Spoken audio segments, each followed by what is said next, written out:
All right. Well, good morning, everybody. This is Barb Stuckey. I am the President and Chief Innovation Officer at Mattson, and we are coming to you live from Northern California. So welcome to our webinar. So at this point, you've probably been to a number of webinars during this pandemic. So we're going to have a poll that should be popping up right about now, where we're going to ask you to describe the kind of company that you work for. If you wouldn't mind helping us out with that, just so that we know who's in the audience. The way that this is going to work today is I am going to hand it over to my colleague, Steve, who is going to present for us. It's going to be about 25-30 minutes. And then we're going to go into a Q&A session. So please feel free to send Q&A using the feature at the bottom of your screen. We'll be collecting those. And then Steve has generously offered to respond to questions personally that we don't get to respond to while we're live here during the webinar. So not only is Q&A, we are accepting them, but we are encouraging them. And then we are going to also follow this webinar up with a survey that will have you'll have the ability to send in more questions if something else comes up that you want to ask Steve directly. All right, so on to the meat of the presentation today. So the topic of our presentation is going to be how the COVID era is accelerating food trends and behaviors. And I'm very excited and happy to introduce our guest, Steve Gundrum. And Steve has been at Mattson for only 33 years. And before he does what he does now, he was the president and CEO of the company for decades. So he has been an incredibly important and influential leader. Steve also is known for having a crazy idea about innovation process that was covered by Malcolm Gladwell and featured in the New Yorker article called The Bake Off. And that was his Project Delta. It's a fascinating read if you haven't already read that. And most importantly to us at Mattson, Steve has been the architect of a lot of our signature processes that we offered the industry. So for those of you who know or have participated in, for example, the ProtoThink online collaborative ideation that we do together with clients, that was Steve. Our Food Studio ideation, which happens in person at our Mattson Innovation Center. It's a hands-on prototype building session. Again, a brainchild of Steve. And way back when, before everyone had email addresses, Steve came up with this brilliant idea of doing something called consumer guidance panels, which allowed us to communicate with consumers in their homes virtually. And this was maybe more than 15 years ago. So he has been really critical to establishing the Mattson that we are today. The other thing is that Steve is my friend. He's one of my bosses. He's my mentor, and he is one of the most fun and funny people that I know. So I know you're going to enjoy this. And on that note, Steve, I am going to hand it over to you. Okay, well, thank you, Barbara. That was quite an introduction, and thank you very much. And everyone, welcome to our webinar today and for joining us. Like all of you, it's the COVID era is a shared experience for all of us, both personally and professionally. And it's something we've been studying. We've been watching it very closely. We've had many conversations with many clients and people across the food industry, the tech industry, and anybody who would like to share their opinion with us about what's gone on during the COVID era. And combined with all the deep dive we've taken into the news, we've distilled this down into those things that we feel have accelerated the trends and behaviors during the COVID era, not necessarily the things that are kind of obvious on the surface, but things that were already in process started, and now they've just been ignited by the COVID era. So, you know, goes without saying, but I'll say it anyhow. This is such a historic global event. It's molding behaviors and social habits every day. And it's still something we can only speculate about what's going to happen next, what's going to happen in the future, what happens when we start getting vaccinated. You know, it's a very fast-moving event in an industry where that doesn't actually move that fast compared to other industries. So, you know, as a result, what the consumer has experienced, their wants and needs during the outbreak, that the changes have been very swift. They've been really visible. Like I said, we've all experienced this on a personal level, but many of these changes are going to have lasting effects well into the future. And our future of the food and beverage industry, and that's part of what we're going to be presenting today. This is truly on a continuum. In our study and conversations with the industry, you know, way upstream into the field, the impacts on agriculture have been huge. The choices people have made at home now in their cooking, home cooking habits have been deeply impacted.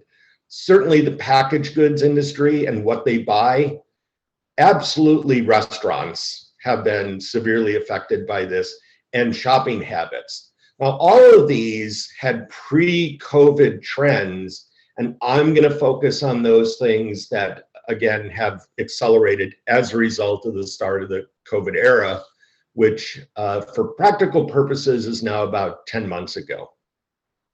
So while change is inevitable, on a macro level for the food industry, it's relatively slow, but like I said, it's been dramatically accelerated. A large part of this is being powered by social media, but also conventional mainstream media.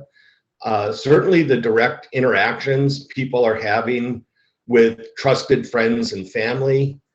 Technology has had a huge impact on accelerating trends and behaviors over the last 10 months. And there's been a fundamental mistrust in government on different levels. And all of that combined is quite the catalyst for very rapid change. So, you know, then layer on top of the pandemic, you've just got fear, political and social unrest that we've all seen. And with all those underlying plan changes, we definitely have the perfect environment for very rapid change. So with that preamble, let me get right into these 9 accelerated trends. The first one, which we are all experiencing right now together, is the use of video chat technology to experience food. You know, while we've all had to self-isolate from each other to one degree or another, social interaction via video with friends and family has gone from rare to very common. And there are all kinds of new experiences with brands and products that are also emerging as a result of technology. The notion of having dinner, which you can see in the lower left corner here, with friends and family via video has become very commonplace. There's lots of families and friends who now cook together using the same recipe or sharing recipes with each other. So, you know, we've always made these connections socially over food, and the video chat technology was finally at a point that it had matured in simplicity and stability and sophistication that people are able to share common food experiences that way.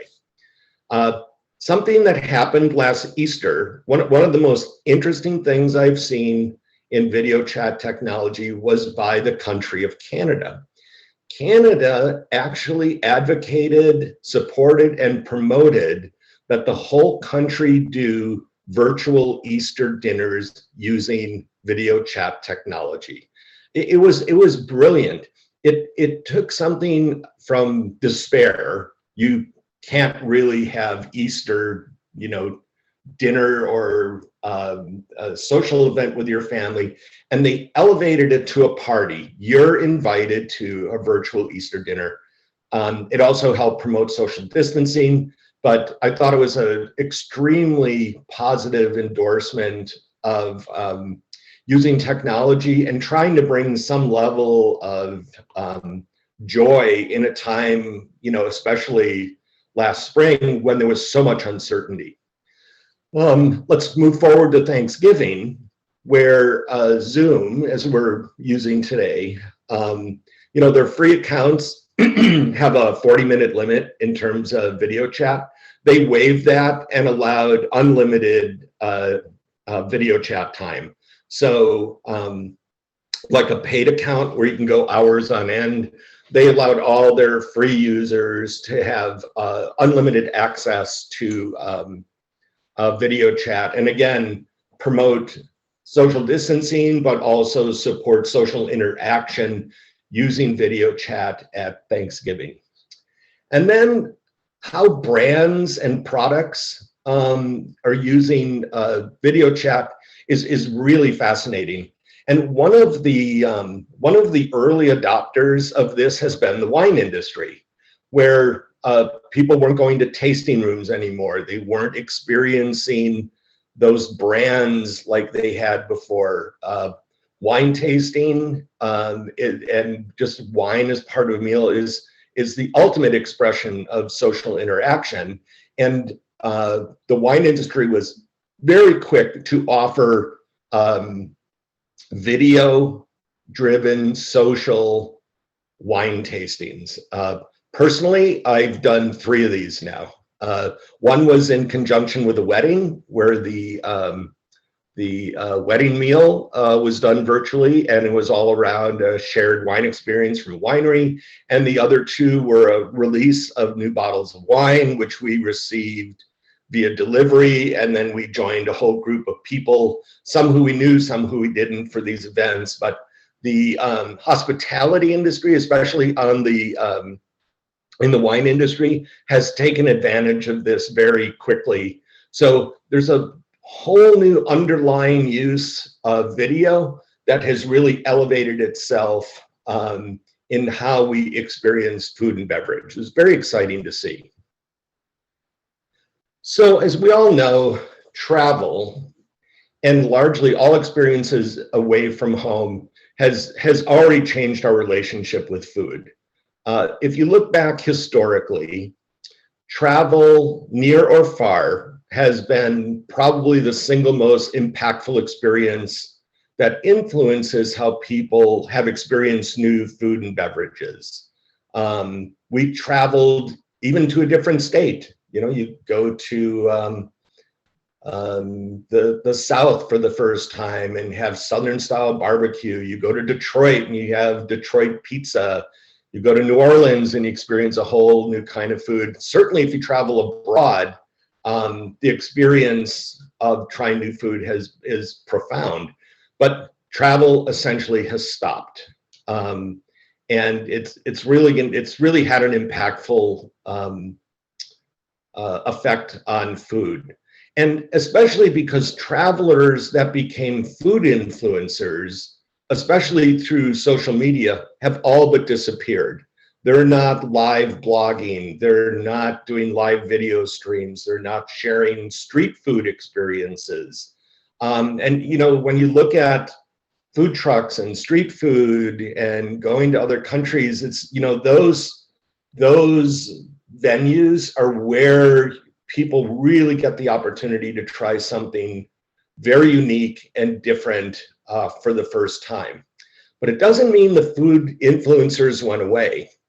What they've done is they have now focused their attention on fast food, because the drive-through food culture has thrived during the pandemic.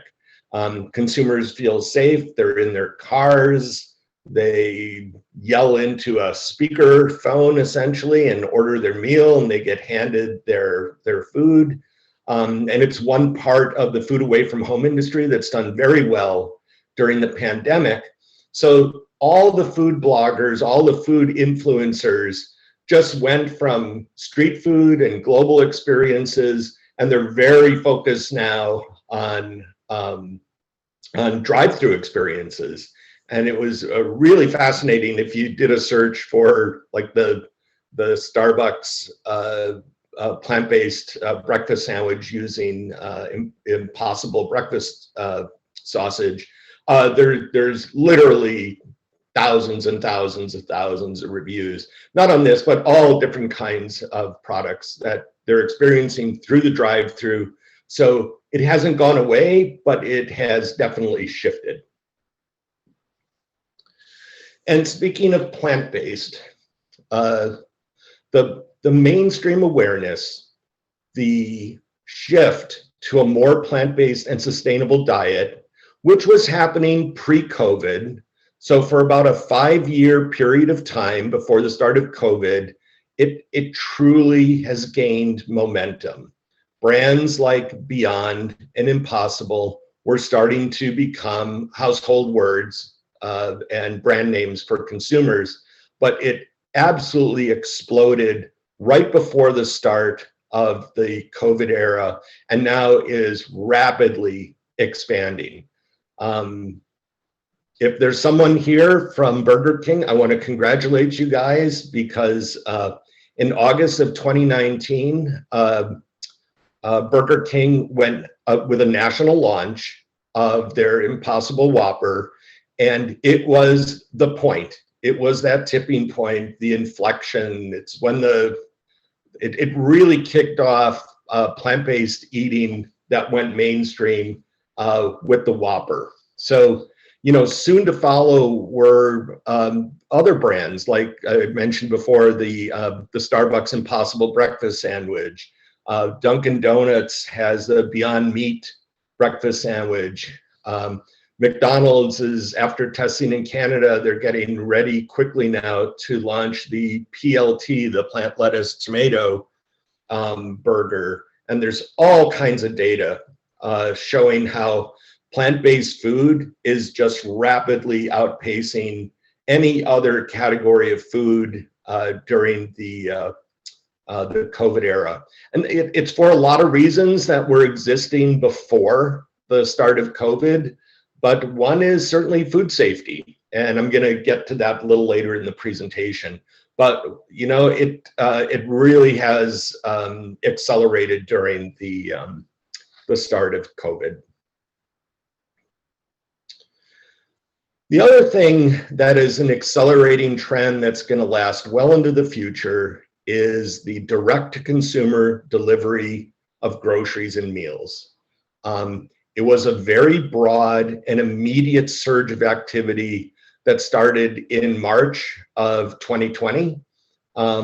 Since then, the number of households, just from looking at August 2019 compared to March 2020, and this was at the end of March. So for here in California, this was, you know, roughly 15 days after the start of shelter in place. The number of households using online grocery delivery went from 13% of households to 31%. And since then, we now have over another 40% of US households that are using delivery services since March a year ago, since 10 months ago. So it's gone from a small base of users, it exploded overnight, and it just continues to grow. Whether it's fresh produce delivered to your home, certainly the pizza industry, where you already had 70% pizza revenue came over the telephone or over the internet. They did a really great job of pivoting their message to be about contactless delivery, not just that it was delivered to your home.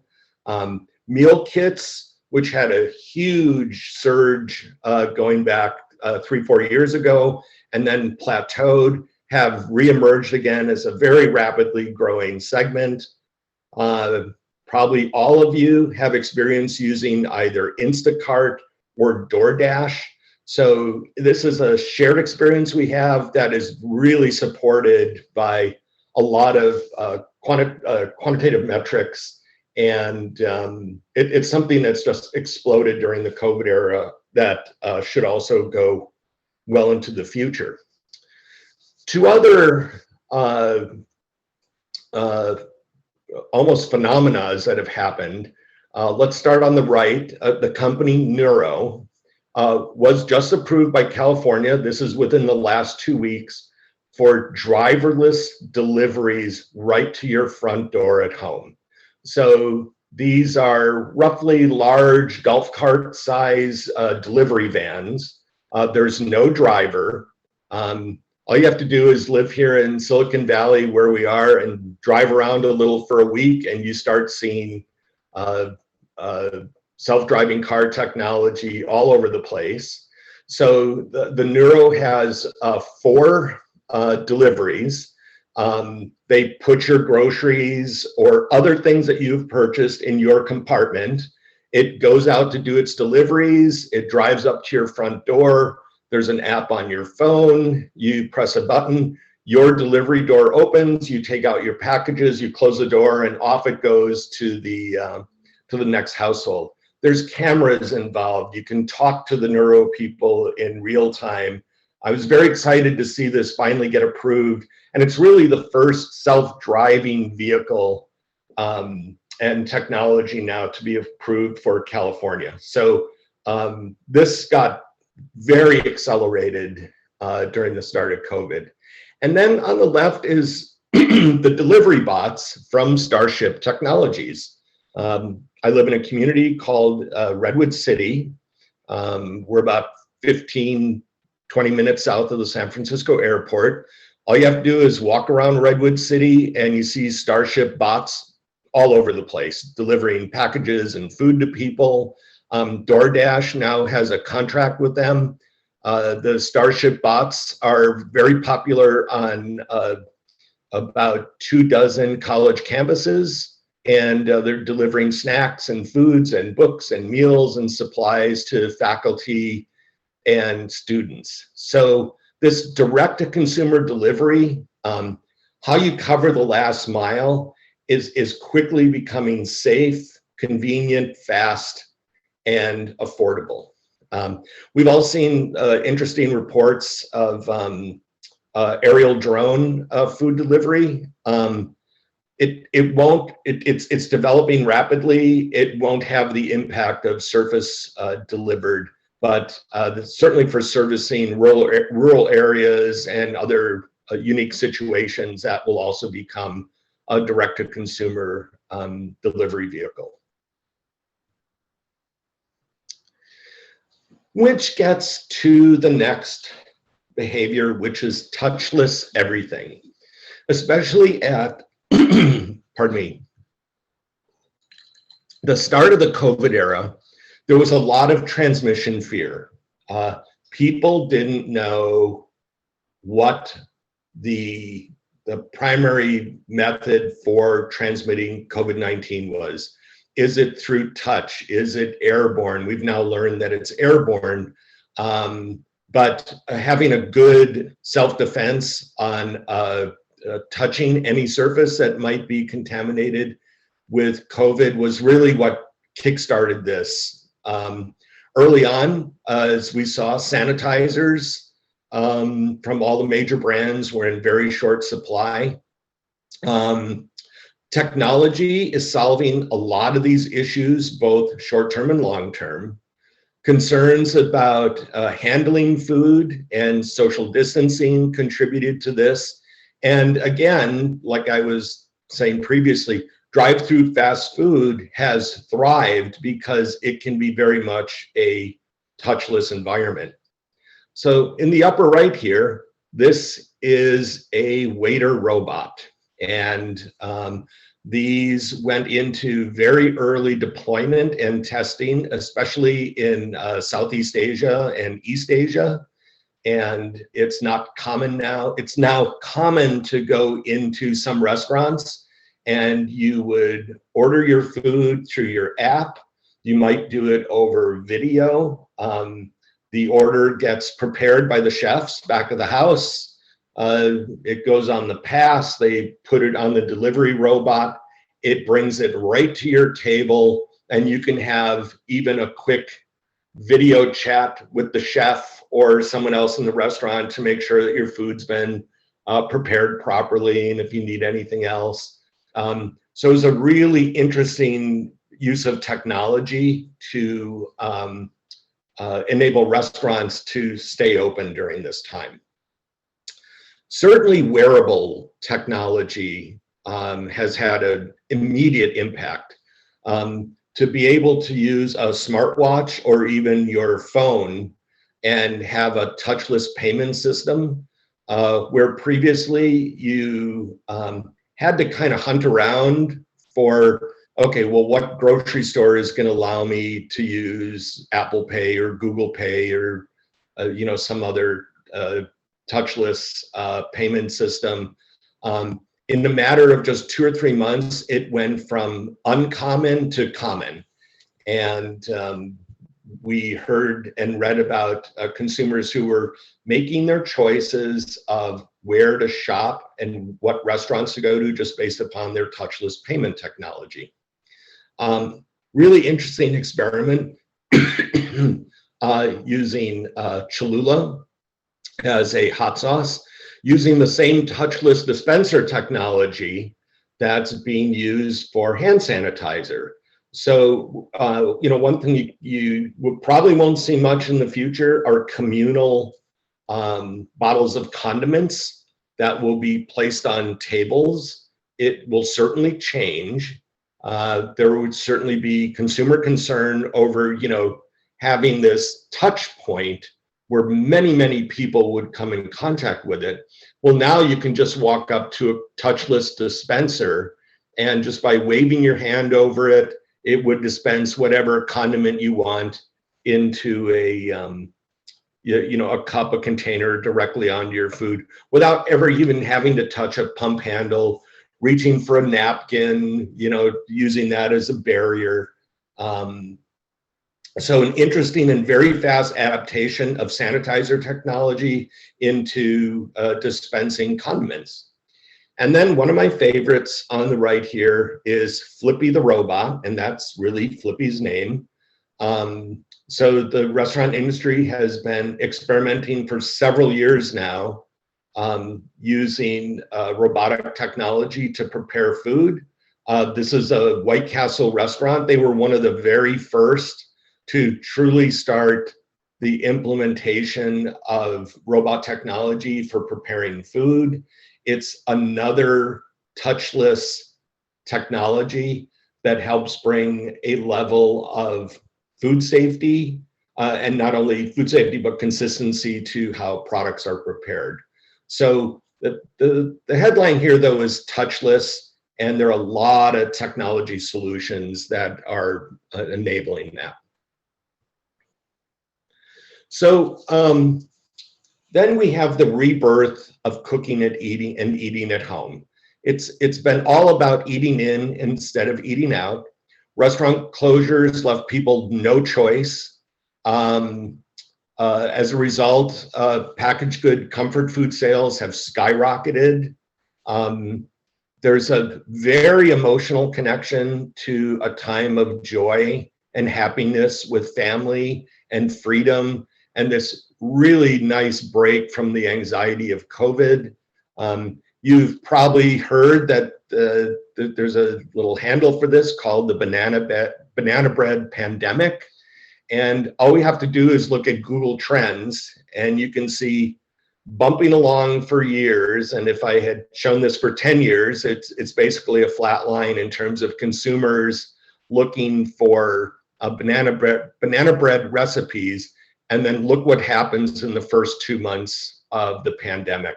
The search volume on banana bread and other make-at-home recipes absolutely skyrocketed. So the nickname is well earned, and it's very much supported by quantitative data. And again, this is how people look to get this emotional connection back to a time of joy and freedom from anxiety. This could be the #1 new trend that was really kickstarted by the pandemic. And that is healthy eating is redefined. Is this really the start of eating for immunity?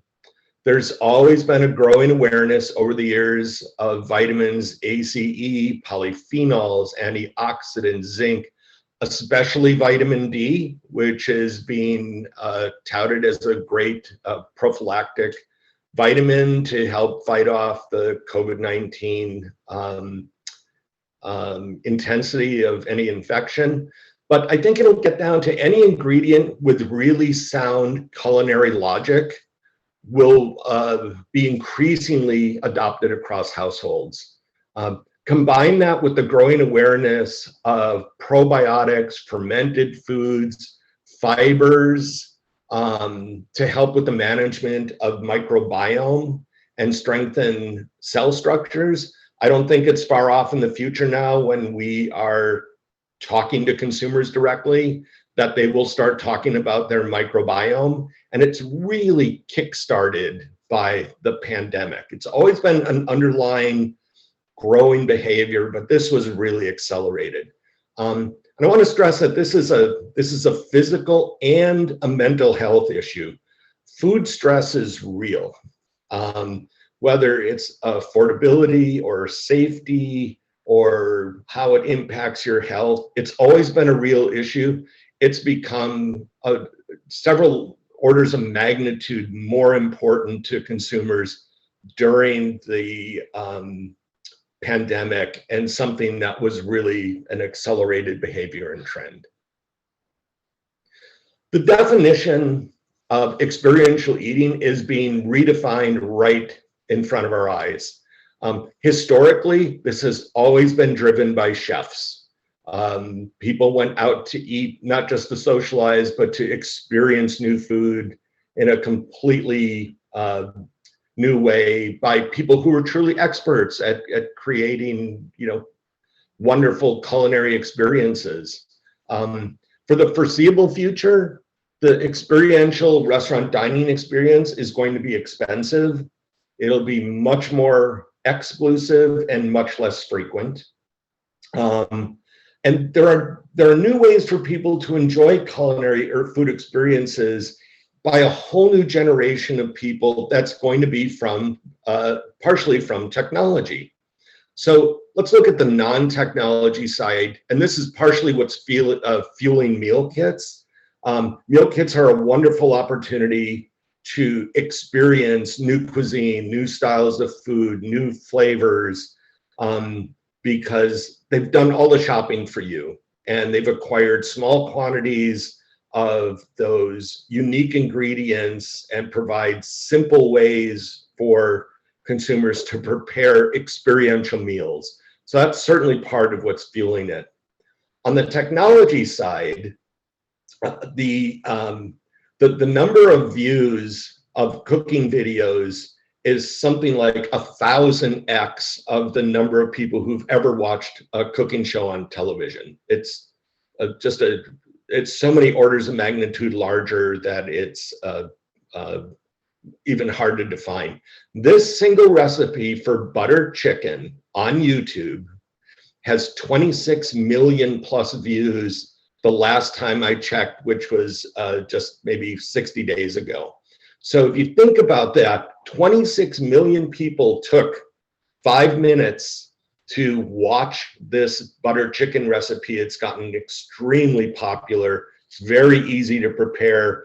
And for someone who's never had Indian food, just the notion of butter chicken is certainly the gateway the gateway recipe along with chicken tikka masala, to Indian food. And this is where technology is enabling a whole new generation of people to experience food in a new way. And the last thing I'm going to talk about today is food safety. The consumer concerns around food safety are very real, very broad, and they're right in front of your face. The notion of, restaurants opening and closing and outdoor dining and takeout only, and you can't eat indoors and a mask is required. It's right in front of people's face every time they think about eating food away from home, and they know it's around food safety. Consumers are asking questions like, can I become sick with COVID-19 from eating or touching a food package? Will products be recalled from food plants if that plant has a COVID outbreak? Does cooking food kill the COVID-19 virus? How safe is it to eat at a restaurant? These are really highly emotional issues that are in the news every day. They're headline news in newspapers and websites. And it's something that we have to eat. It's something that affects the whole family. You can't isolate everybody from the potential food safety risks associated with COVID-19. So it is a very huge underlying and accelerated behavior since March of last year. Here's a headline from the 25th, just a short time ago, that is going to the grocery store, is still going to the grocery store with the virus variants. Is it safe? They suggest it's probably time to stop. So when you have sensational headlines like that, where people know that the virus is mutating, and it just brings up all new concerns. So again, it's not just the choices we make, but it's causing big changes in grocery store design. Up until now, changes in retail shopping have really been refinements on a very, very old format, and it was very much focused on reducing cost. What's really new now is that the consumer shift has been from shopping to just picking up and buying, and they're looking to get in and out quickly, not lingering in the store. So the retail environment is shifting around that in many different ways. There are all new safety protocols that will have a very long-lasting effect. I believe this is probably the end of the salad bar and the self-service hot and cold food bars that we've enjoyed in grocery stores for many years. It probably won't come back, certainly not anything close to what it is now. Checkout lines, I think, are going to become a thing of the past as well. It's really difficult to manage that 6 feet of separation, especially at peak shopping times, because it results in lines that are snake-like, winding down the aisles, and it really creates issues at grocery stores, causing people to shop very off hours, in the middle of the night, really early in the morning. But the solution is not the 6 foot of separation. It's really changing the grocery retailing environment. As a result, self-checkout use has soared, and the stores are adding these self-checkout lanes as fast as they can. Consumers are making more but shorter trips because they're also using delivery services. So there's a lot of change going on very rapidly at the retail grocery environment. And some of it is technology. So Amazon, which came in as a spoiler into the food industry in a big way a few years ago, not just the purchase of Whole Foods. If you've never been in an Amazon Go grocery store, you have your account, you walk in, You grab a product or two, you walk out, and all the transaction is done without touching, without talking to a cashier, without going through a checkout line. And it's a truly amazing experience. And that's a technology that's going to move forward in time really well. Down near Pasadena, they've created a new store using the Amazon Dash Cart. So you load your grocery list, into your Amazon app. You grab your grocery cart, your list shows up. It tells you how to walk through the store. You put your groceries into the cart, and as you do, the items get checked off your shopping list and they get charged to your account. You take something out, you put it back on the shelf, and then it removes it from your shopping list and it deducts the payment. So again, it's completely changing the need for lines. It's the complete redefinition of self-checkout without requiring much, if any, social interaction. So these kinds of technologies are going to, well, I think they would have been slow to roll out pre-pandemic. These are going to be rapidly adopted by the grocery retail industry in the months and years ahead. And that's it for today. We'd like to open this up to Q&A. Thanks for listening, and looking forward to hearing your questions.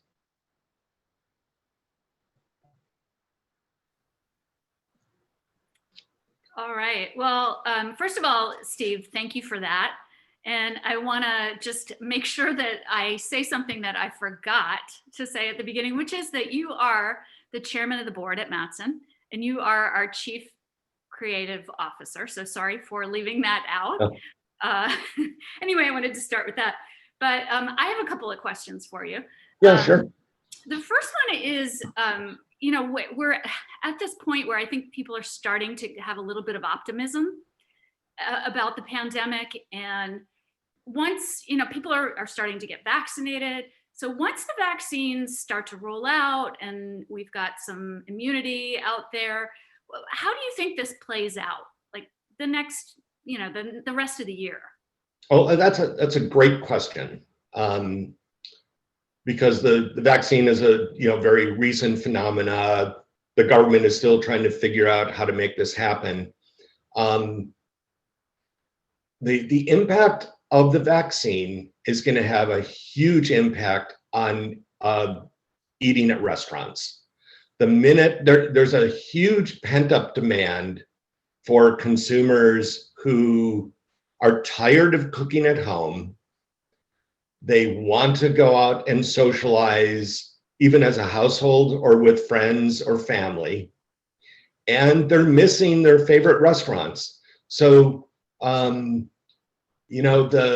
faster the vaccine gets rolled out, where the essential restaurant workers, whether they're front of the house, back of the house, chefs, when they're really comfortable now, being in an environment where they're interacting with lots of different people and servers and wait staff, and you can go into a restaurant to retrieve that pleasure back from COVID for the pleasure of eating out. I think that's going to be the single biggest rebound from COVID as a result of the vaccine.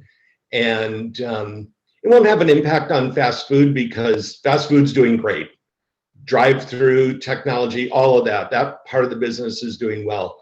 But socializing in a larger restaurant, where a sit-down restaurant where your meals are prepared for you, you interact with people, it's going to have a very quick rebound effect. I'm looking forward to it. I'm sure everyone watching today is really looking forward to that day when they feel comfortable going out to eat again. I think that'll be the big effect of the vaccine.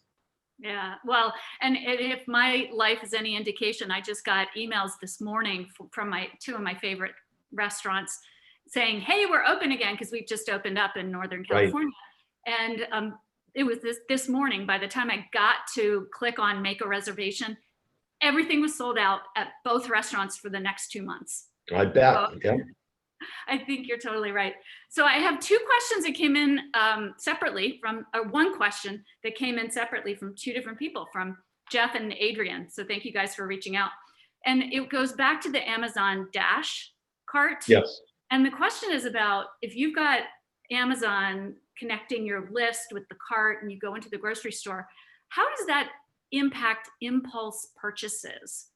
And then the second part of that is that, does that require some new thinking around products or new products to counteract that? Sure. So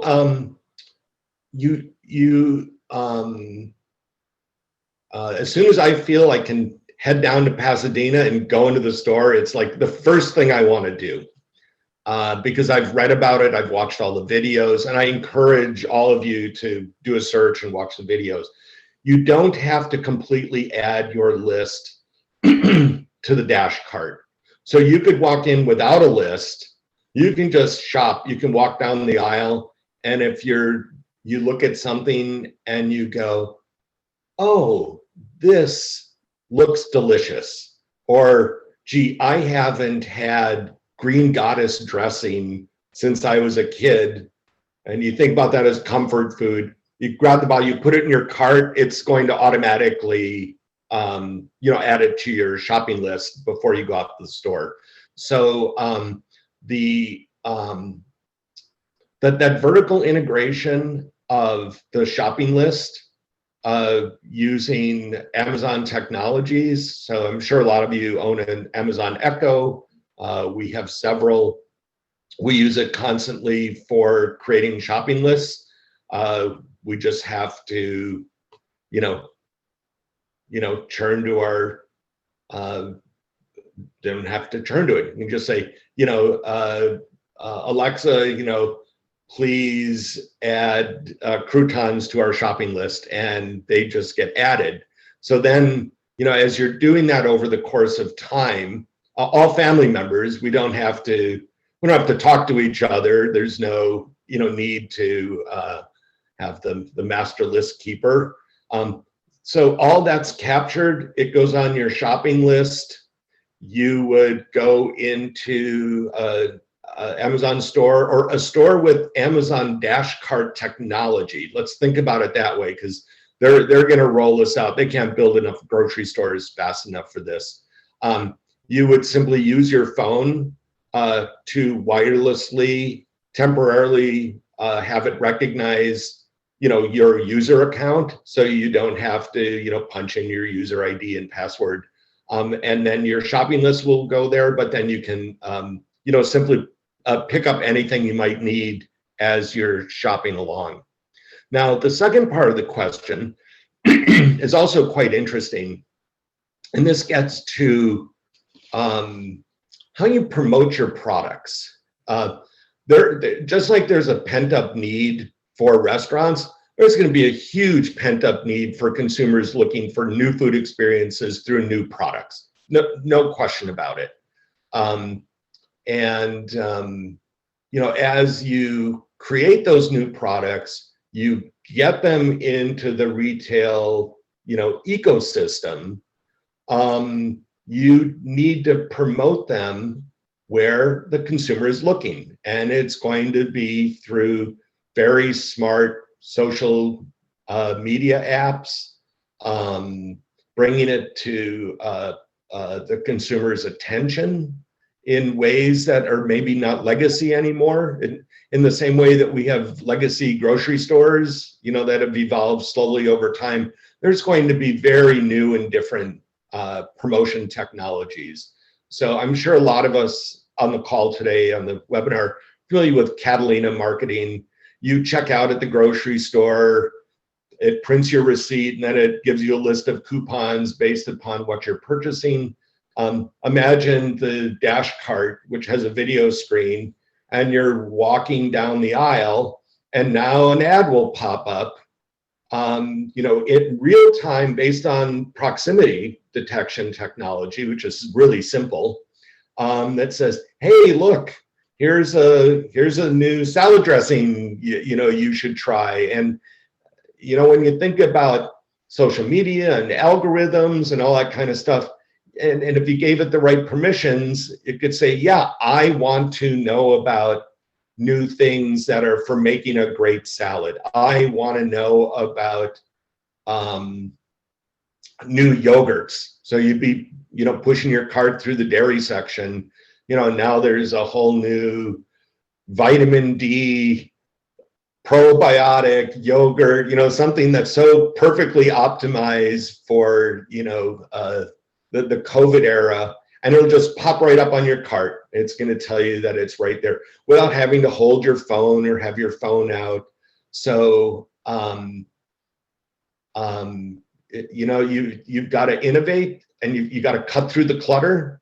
There's going to be, I think it'll splinter in two directions. We're going to have enhancements to comfort food, because I think that comfort food association is really powerful, and there's a good opportunity to not line extend, but kind of elevate comfort food to the next level. And then there are just things that are so COVID specific that those are two really good vectors to look at. And then if you just look at it holistically and you add the technology overlay and how you promote it, what the new grocery retailing environment would be, and you've got a recipe for success, I think.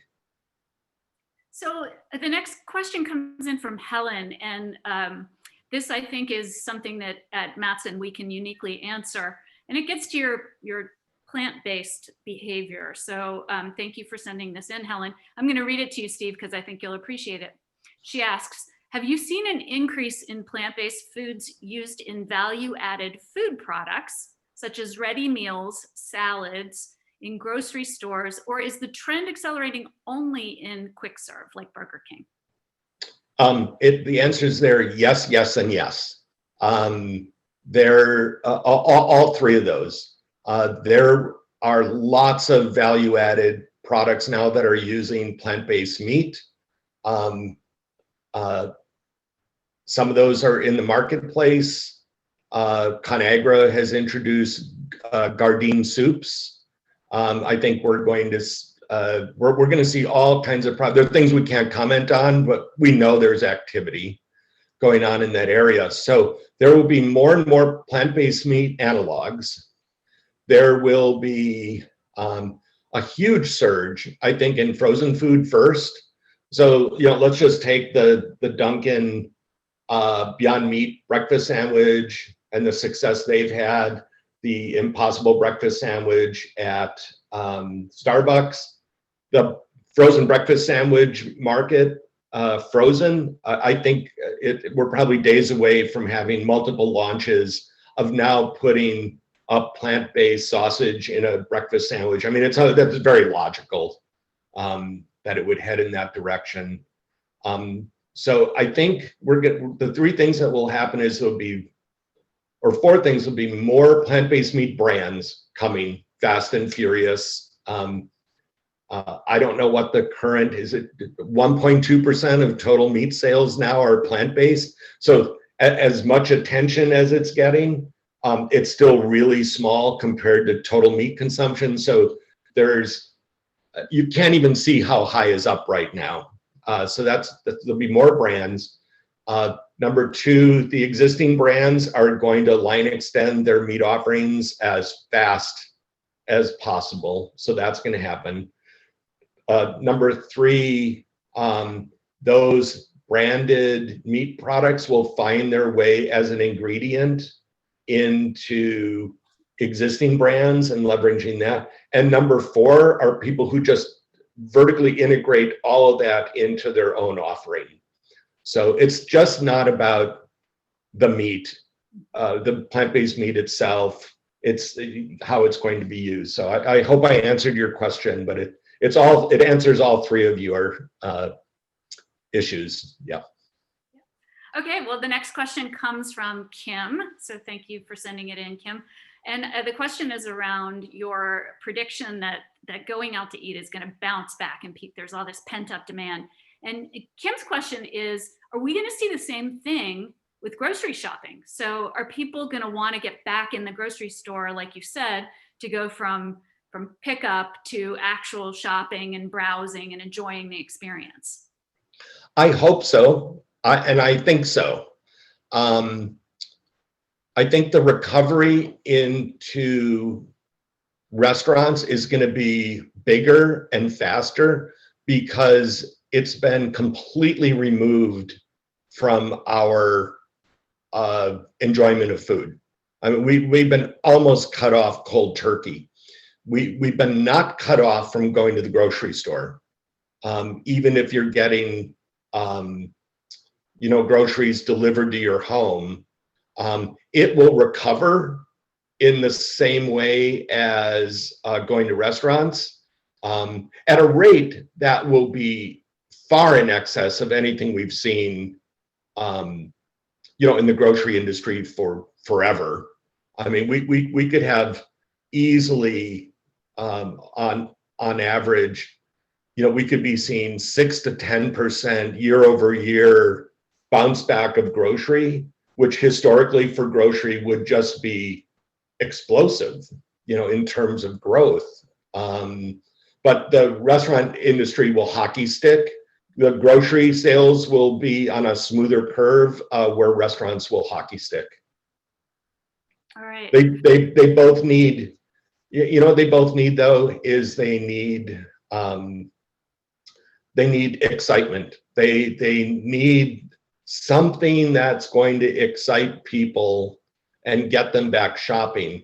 I think on the grocery side, if it's just same old, the reason to shop versus buy won't be as powerful. But if there are really interesting new foods and experiences that can be had through grocery stores, that the angle of that curve will be much steeper than the need to just linger and shop at the grocery store, because there are people who love the the shopping experience. Yeah, well, you got to hope that the retailers out there are thinking about this and that Sure. they've got programs and innovations and new products and ways to communicate that they're doing things different and they're offering some excitement. So I think you're right. Yeah, I think something we might see when salad bars and hot food bars start to go away, and that moves more now into a little bit back of the house. I think we'll see branded products become part of that experience. So you just wouldn't be buying, a pasta salad or a meatloaf or, and anything that may have been on the hot food bar. Now it's, made with this sauce, made with that sauce, uses this product. So again, I think there's just a lot of unique opportunities to create those products, and then how you market and merchandise them. All right. Well, we are out of time. So first of all, Steve, thank you so much for certainly doing all the thinking and putting the slides together and spending your time taking us through them. There are a lot more questions that we didn't get to. So as we said before, we will make sure that Steve gets those. He'll reach out to you directly to answer them. So thanks for all of you in the audience for attending, and thank you for participating in the Q&A. I also want to take a moment and just thank the back of house team at Mattson, the webinar team of Emily McHugh and Danica Samana. So thank you guys so much for running all the behind the scenes tech. And please stay in touch with Mattson if there's anything we can do to help you with your product innovation, from strategy and insights to product development and commercialization. You know where to find us. And thanks again for joining us. Yep, and I look forward to answering all your questions. So please reach out via Q&A here or directly. All righty. We are out of here. Thanks, everybody. Bye. Thank you.